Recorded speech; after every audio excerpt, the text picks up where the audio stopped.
ఇంకా ఆయన అభిమానులు చాలామంది ఉన్నారు, వారితో కూడా ఒకసారి మాట్లాడదాం. గడిచిన 22 సంవత్సరాల తర్వాత మన GMC Avira Women's Day special offer 50% off on IUI IVF valid till 8th March. Balayogi గారి వర్ధంతిని జరుపుకోవడం జరుగుతుంది. అలాగే మరి ఈనాడు జిఎంసి బాలయోగి గారు లేకపోవడం కోనసీమకి చాలా తీరని లోటు. మరి ఈనాడు ప్రపంచానికి తెలియని పటంలో మన కోనసీమ ఉండేది గతంలో. మరి ఆ ప్రపంచ స్థాయికి ఖ్యాతిని తీసుకెళ్లిన వ్యక్తి జిఎంసి బాలయోగి గారు. మరి అటువంటి జిఎంసి బాలయోగి గారు కోనసీమ ప్రాంతంలో లేకపోవడం, మన మధ్య లేకపోవడం చాలా బాధాకరమైన విషయం.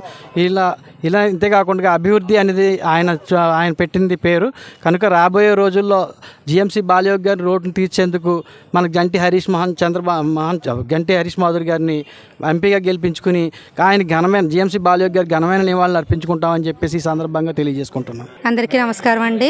మాది అంబేద్కర్ కోనసీమలోని రాజోల్ నియోజకవర్గం. నా పేరు జక్కంపూడి శ్రీదేవి, మల్కీపురం ఎంపీటీసీ.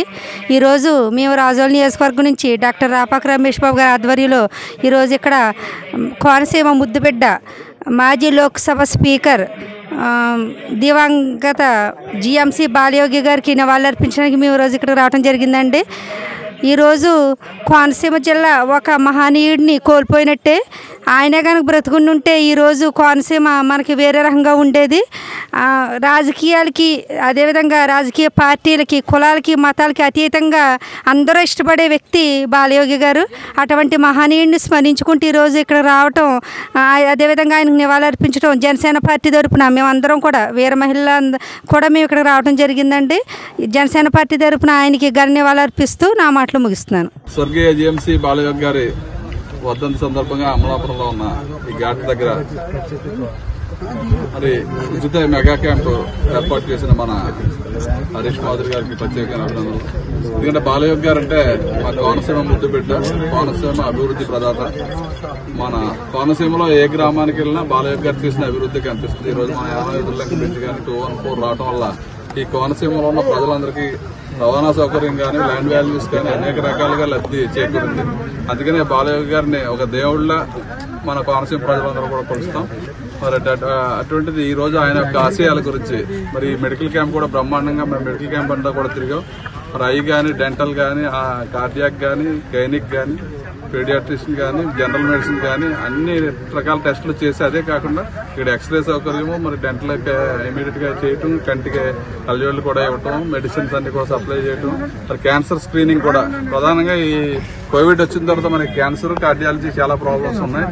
సడన్ గా ఈ రోజు డెత్లు జరుగుతున్న కార్డియాక్ అరెస్టులు కానీ, అదేవిధంగా క్యాన్సర్ ఎక్కువగా రావడం వల్ల ఈ ఫస్ట్ లెవెల్ స్క్రీనింగ్ జరిగితే చాలా కొంతమంది ప్రాణాలు కాపాడడానికి మంచి కార్యక్రమం. బాలయోగి గారు ఎప్పుడు కూడా మంచి కార్యక్రమాలు చేసి ఈ రాష్ట్రంలోని అదేవిధంగా మన కోనసీమలో కూడా ఆయన చిరస్థాయిగా నిలిచిపోయారు. ఆయన యొక్క ఆశయ సాధనకి ఈ రోజు జిఎస్ఎల్ వారు కూడా బ్రహ్మాండమైన ఎక్విప్మెంట్ తెచ్చి ఈ రోజు వందలాది మంది టెస్టులు చేయించుకున్నందుకు చాలా సంతోషంగా భావిస్తూ ఇటువంటి మరిన్ని కార్యక్రమాలు మన ముందు తీసుకెళ్లాలి.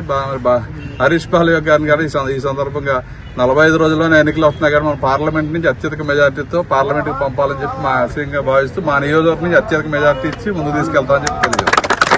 అందరికీ నమస్కారం. నేను డాక్టర్ రాపాక రమేష్ బాబు, జనసేన పార్టీ రాజోల్ నియోజకవర్గం. ఈరోజు దివంగత నేత, మా ప్రియతమ నేత, కోనసీమ ముద్దుబిడ్డ, దళిత ముద్దుబిడ్డ, దళిత సమాజ వర్గం నుంచే కాదు యావత్తు తెలుగు జాతికి కూడా గర్వించదగ్గ నాయకుడు జిఎంసి బాలయ్య గారి వర్ధంతి సందర్భంగా రాజోల్ నియోజకవర్గం నుంచి మా జాయింట్ కన్వీనర్ సిరిసల బాలయ్య అదేవిధంగా కో కన్వీనర్ తిరిశెట్టి బుజ్జి గారి ఆధ్వర్యంలో ఈరోజు బాలయ్య ఘాట్ వద్ద అమలాపురంలో బాలయ్య ఘాట్ వద్ద ఘనంగా నివాళులర్పించడానికి మేమంతా తలరావడం జరిగింది.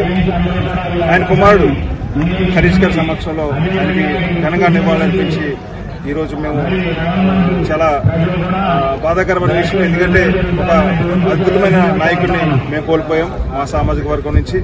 ఆయన ఒక న్యాయవాదిగా తన యొక్క ప్రస్థానాన్ని మొదలుపెట్టి ఎమ్మెల్యేగా, విద్యాశాఖ మంత్రిగా, తర్వాత ఎంపీగా గెలుపొంది ఈ తెలుగు జాతి యొక్క గౌరవాన్ని మరింత 10 రెట్లు చేసే విధంగా మన లోక్సభ స్పీకర్ గా ఆయన పనిచేయడం జరిగింది. ఆయన పనిచేసినంత కాలం కూడా ఆ పదవికి ఇవన్నీ తెచ్చారు. అదేవిధంగా మన యొక్క జాతి గౌరవాన్ని నలుమూలలా చాటింపజేశారనే సందర్భంగా తెలియజేస్తూ అలాంటి నాయకుడు రగిలించిన స్ఫూర్తిని మేమందరం స్ఫూర్తిగా తీసుకున్నాం. ఆయన బాటలో నడవడానికి నిశ్చయించుకున్నాం. ఆయన్ని స్ఫూర్తిగా తీసుకుని ఈ రోజు రాజకీయాల్లో మాలాంటి విద్యావంతులందరూ కూడా కొనసాగుతున్నామని చెప్పడానికి చాలా సంతోషిస్తా ఉన్నాం. ఆయన స్ఫూర్తిని ఇక ముందు కూడా కొనసాగిస్తాం. జనసేన పార్టీ కూడా ఒక దళిత సమాజం నుంచి కీర్తింపబడిన వ్యక్తి యొక్క స్ఫూర్తిని తీసుకుని రాజకీయాలు చేస్తున్న సందర్భంగా తెలియజేస్తూ ఆయన కోనసీమను ఎంత అభివృద్ధి చేశారు, ఆయన బాటలోనే అతని తనయుడు కూడా రాజకీయాలకు రావడం జరిగింది. ఈ రోజు ఆయన తెలుగుదేశం పార్టీ నుంచి ప్రాతినిధ్యం వహిస్తా ఉన్నారు. రానున్న రోజుల్లో అతను కూడా తండ్రి బాటలో నడిచి మేము కూడా బాలయ్య గారిని స్ఫూర్తిగా తీసుకుని ఈ కోనసీమ అభివృద్ధికి పాటుపడతామని సందర్భంగా తెలియజేస్తూ ఆయనకి మరొక్కసారి రాజోలు జనసేన పార్టీ తరఫున ఘనంగా నివాళులు అర్పిస్తున్నాం. జోహార్ బాలయ్య గారు, జోహార్ బాలయ్య గారు.